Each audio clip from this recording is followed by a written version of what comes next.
produce un malestar mayor. Se resuelve, el problema se resuelve, pero son puntos importantes que se deben considerar con respecto a la Ley General de Salud. Eso en respecto a la receta. Por otro lado, perdón, tengo que señalarlo, su escudo, si es este, está equivocado, este es el Dios del Comercio. Discúlpenme, pero la Comisión Nacional de Salud debe cambiar su escudo. Este es el escudo del Dios del Comercio y nosotros no somos comerciantes. Así que es una sola víbora y nada más es el báculo, no tiene alitas. Ese es otro. Perdón, me estaba inquietando. Por otro lado, el uso de la marihuana no se puede recetar. Sin embargo, y seguramente algunos médicos aquí, oncólogos principalmente, conocen el beneficio de la marihuana en términos del uso médico, ya que produce disminución de la náusea, mejora el apetito y disminuye la ansiedad. Esto en un paciente con cáncer mejora sustantivamente su condición de vida. Por lo tanto, la distribución médica de la marihuana debiera estar reglamentada.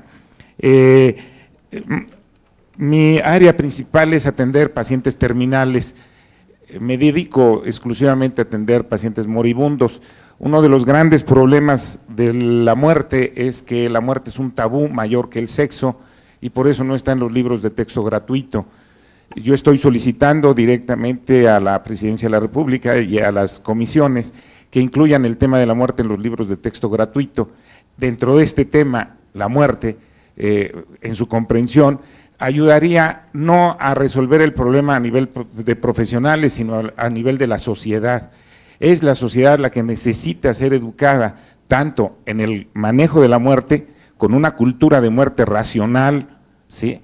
Y por otro lado, es la sociedad la que debe saber que existe el recurso de la atención del dolor suficiente, y esto reclama la difusión social por parte de ustedes para que la sociedad comprenda que tiene esa alternativa y que esa alternativa la deben cubrir los médicos. Esa es otra de las maneras en que el médico tendrá que responder profesionalmente a adquirir su recetario de narcóticos. Hay aproximadamente 145,000 médicos en la República Mexicana y solo 7,000 tenemos recetario de narcóticos. Eso es una pena. Eso también habla de la falta de responsabilidad de los médicos para comprometerse al alivio del dolor. Con todo respeto que me merecen los compañeros, insisto en muchos foros en la necesidad de que los médicos adquieran su recetario. Sin embargo, por toda esta instrumentación que acaban de mencionar los compañeros, nos hacen cada vez más difícil ponerlo al alcance de los pacientes. Es por eso que la solicitud que también se hizo en el Foro Nacional de Salud en la 57 legislatura en Morelia, por su servidor, esta solicitud es de que se reintegre tanto educativa como operativamente la oportunidad de manejo de narcóticos y el manejo de la muerte como parte integral de la educación del médico. Como dijo la doctora Araujo, la muerte no es una patología, es un evento fisiológico que debe ser asistido. Finalmente, si México es uno de los países que manejan más opioides ilegales, ¿por qué no los produce?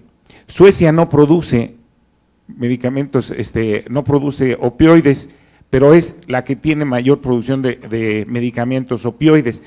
Yo creo que México podría tener una industria farmacéutica en específico del manejo de los opioides y utilizar todo eso que decomisa el ejército y transformarlo en uso médico. Con eso tendríamos para darle a la OMS. Gracias.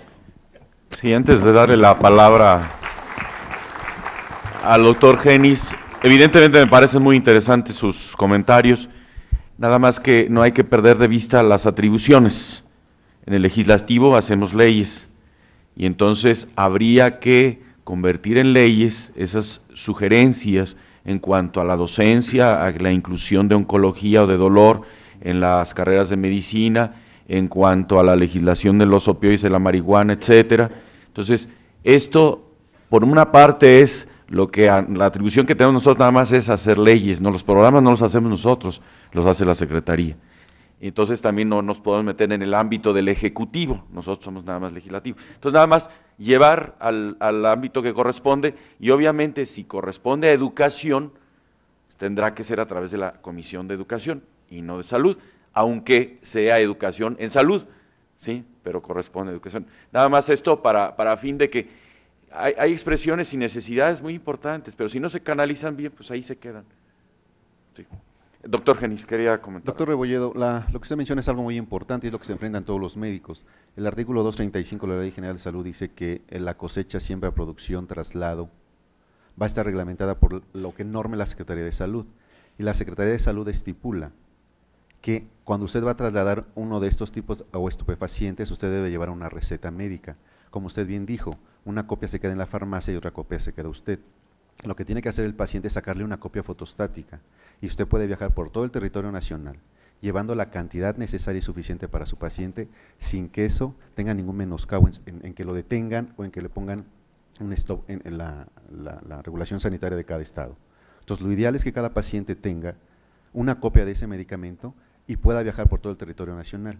No solamente nacional, usted puede viajar al extranjero llevando esa copia según el artículo 236, que dice que usted nada más presentando la copia de la presentación dosis, siempre y cuando usted no lleve más de lo que estipula la receta, no va a tener ningún problema.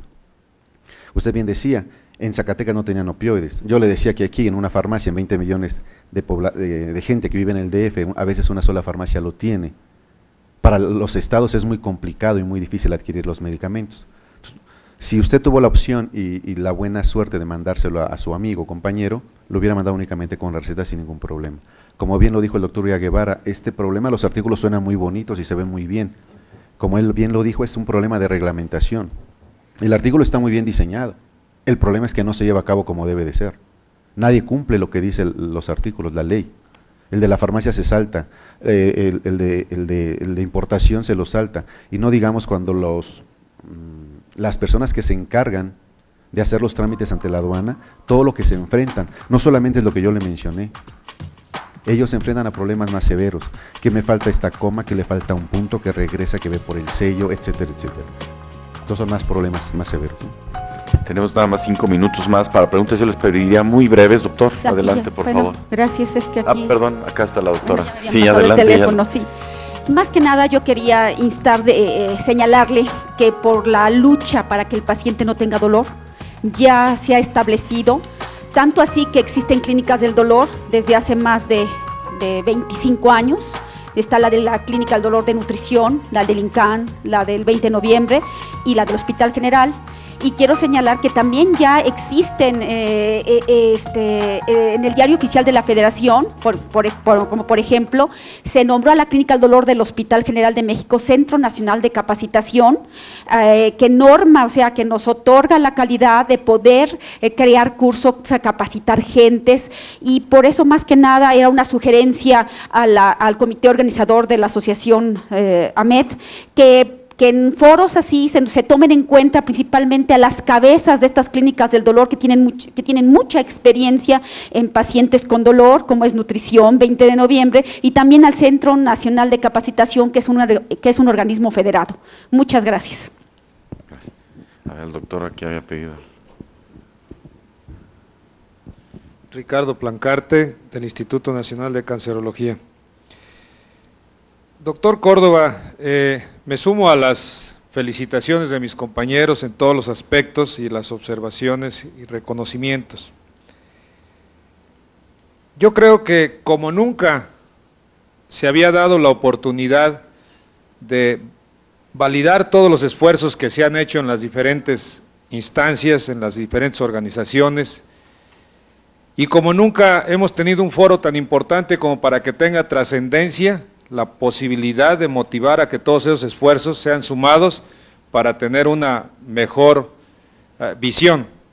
La Academia Nacional de Medicina y la Academia Mexicana de Cirugía, a las que me digno pertenecer, están muy sensibilizadas como órganos en su compromiso con el Ejecutivo y con el Legislativo en participar en esto, y están de hecho participando, y muchas otras instancias como la Secretaría de Salud están conscientes en todas sus diferentes direcciones de esto. Creo que ahora lo que finalmente se requiere en todas las opciones que demanda esta situación es, primero, identificar que se ha avanzado, no al paso que hemos querido, nos ha tocado diferentes sexenios, diferentes administraciones en el país para que finalmente se llegue a lo que existe, que no es lo mejor, pero que se puede perfeccionar, pero que en este recinto en el que dignamente se nos ha permitido participar,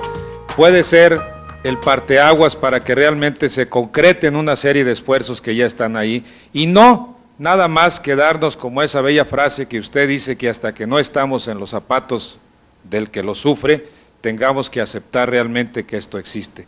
Está un reconocimiento también a través de las universidades que están sensibles, pero quizá falte algo que a lo mejor esté a través de la facultad de las cámaras o de ustedes particularmente, para que se concrete un mecanismo que realmente dé frutos. Este es mi comentario.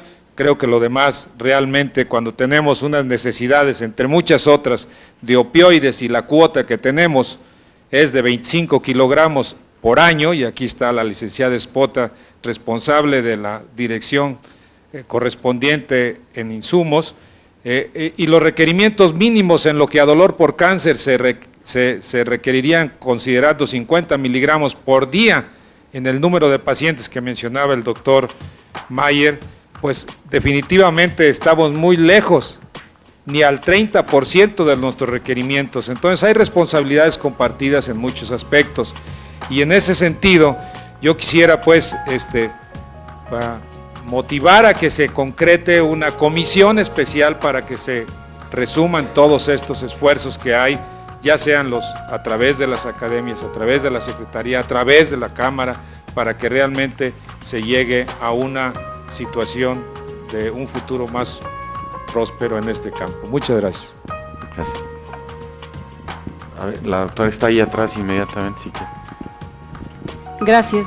Bueno, yo soy antropóloga de la Escuela Nacional de Antropología e Historia, tengo una especialidad en antropología médica y trabajo actualmente en el equipo de la doctora Casian en el Hospital General de México, en la Clínica del Dolor, y muchas veces se habla de que finalmente el dolor es cultural, pero solamente se deja en el discurso. Yo aquí estoy encontrando una ausencia muy importante de la medicina tradicional en México. Yo he trabajado varios grupos indígenas mexicanos y me he dado cuenta que finalmente el dolor también es una enfermedad de la pobreza, ¿no? Y lo hemos comentado ya en muchas ocasiones con el equipo de trabajo de la doctora Casian en la Clínica del Dolor del Hospital General, de cómo la importancia de finalmente reconocer que no solamente hay una variabilidad cultural en la manifestación del dolor, como bien ustedes lo señalaron en sus ponencias, sino que también hay una variabilidad muy importante en el tratamiento del dolor. Y uno de los problemas de los médicos tradicionales, que si los vamos a reconocer realmente profundamente y no solamente en el discurso, es precisamente el manejo de sustancias naturales, de plantas medicinales naturales para el manejo del dolor, donde si bien en una ciudad como esta no se encuentra una farmacia donde exista un medicamento para el dolor, pensemos en una comunidad mixteca de 800 habitantes en el sur de Puebla, donde el médico más cercano al que pueden recurrir para el dolor está a 1 hora de distancia, ¿no? Entonces yo creo que los médicos tradicionales han sido olvidados por la legislación y han sido olvidados también en el discurso de los biomédicos, considerados como la medicina con mayúsculas. También existen otras medicinas y la legislación queda muy corta al respecto. Solamente eso quería señalar. Bien, vamos a tener que suspender aquí porque ya pasan de las 12:25. La plática de las 12:15, 12:35 no se va a dar. Entonces tendremos 10 minutos para receso para volver a comenzar a 12:35, y hay otra sesión de preguntas al final de 14:10 a 14:30, y yo les insisto, o sea, tenemos toda la apertura, falta muchas cosas en legislación, pero nosotros no conocemos de todo, necesitamos que nos hagan llegar esas inquietudes para transformarlas en leyes. Vamos entonces a pasar